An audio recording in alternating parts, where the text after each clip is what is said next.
The thing is about these pardons, they're a mistake. If you want to know what's happening, they just made it a lot easier for us to find out. One thing that's not coming up in the Bobby Kennedy hearings, one name curiously absent, Anthony Fauci, becoming popularly regarded as the real villain of the pandemic.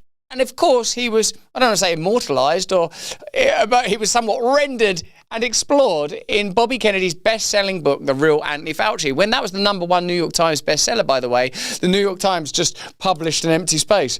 Maybe they should do that for all of their newspaper. Am I right, y'all? Let me know in the comments in the chat.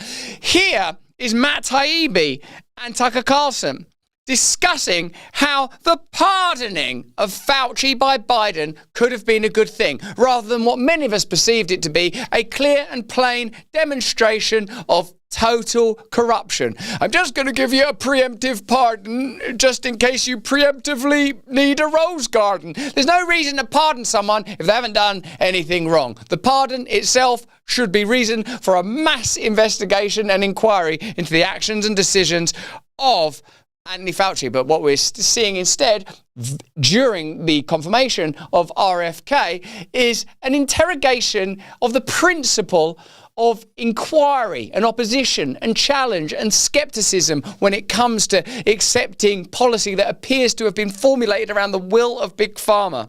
Let's have a look at Matt Taibbi and Tucker Carlson talking about Fauci and how that pardon could somehow be a good thing. I've not seen this clip yet, and I can't see how it could be, so I await persuasion. The thing is about these pardons, they're a mistake. If you want to know what's happening, they just made it a lot easier for us to find out. How? Because now, once the pardon's delivered, the person can't plead the fifth. If they're brought before a grand jury, they can't take the fifth anymore. Or if they're brought before a congressional committee, they can't invoke their right against self-incrimination. So they have to say something.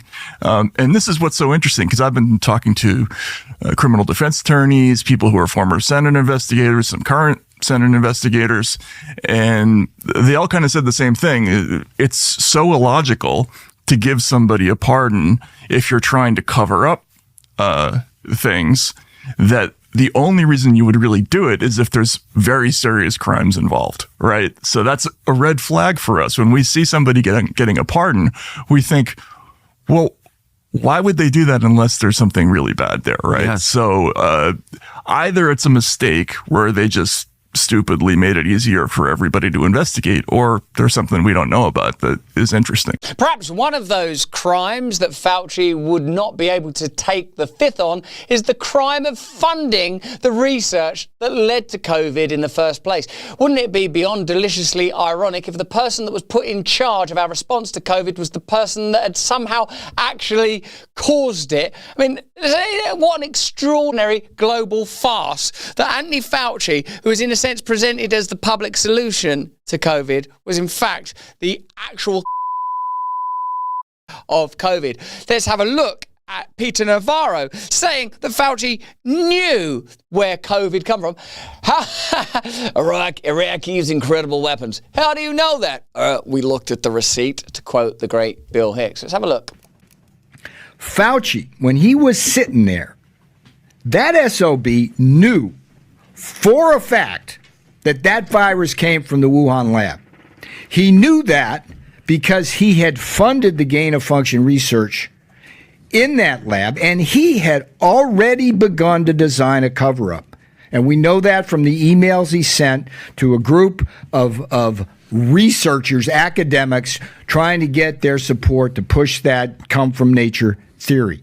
And that's the biggest lie of omission in American history, because if he had simply owned up to the fact that that thing came from the lab, we could have pressured the Chinese to give us the genome sequence, which would have allowed us to design an effective vaccine rather than the crap we wound up getting. And again, Trump got lied to about that, not just by Fauci, but by Pfizer, the drug company. In what way? They didn't disclose the side effects of that. And they weren't clear with him. They made him think that it was a true vaccine when it's not.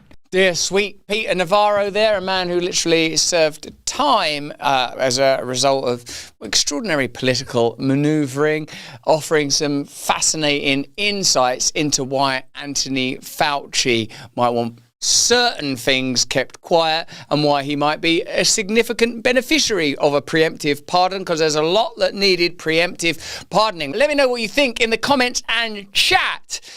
Is Anthony Fauci the beneficiary of a preemptive pardon because he preemptively did a hell of a lot wrong? It certainly seems like that's the case, and maybe the RFK confirmation is the perfect time to look at some of the other people who played significant roles during the pandemic and perhaps themselves would benefit, or at least we would benefit, were they subject to an interrogation. I'd like to see Bill Gates undergo some sort of investigation, wouldn't you, Lo? Wouldn't you? Let me know in the comments and chat. Free speech is under attack, but Rumble Premium refuses to back down. That's why you should use Rumble Premium. Support content creators like me and him and him and him and him. I'm going to say and her, but is there one? And her? Oh. That's good. And her. With major advertisers conspiring to pull their dollars, even brands like Dunkin' Donuts turned their back, claiming Rumble had a right-wing culture. How dare you say that? I'll never dunk that donut again. Not in my donut, you don't dunk. Not with rhetoric like that. Where's my Cybertruck? We're not here to fit a mold. We're here to defend free expression. To strengthen this mission, we're excited to offer Rumble Premium, a completely ad-free experience with exclusive benefits. Grow up. For viewers and creators. It's more than a subscription, it's a stand for free speech. Your voice matters. Join Rumble Premium. For a limited time, you can get $10 off an annual plan using the promo code BRAND. Visit rumble.com/premium/brand and claim your discount today. Together we can turn the tide, whether you join Rumble Premium or simply keep watching. Your support helps keep free speech alive. Go to rumble.com/premium/brand and use the code BRAND to get $10 off. Rumble Premium, ad-free, supports content creators like me, plus the additional content you'll get from all of these content creators. Become a member of Rumble Premium now. Use the code BRAND. Hey, thanks for watching. If you want to see more uncensored content where free speech can flourish, join our live stream. Click the link right here to watch the next video if you want to, or become a member of a growing movement. Download the Rumble app and you'll be informed every time we make a new piece of content. Stay free.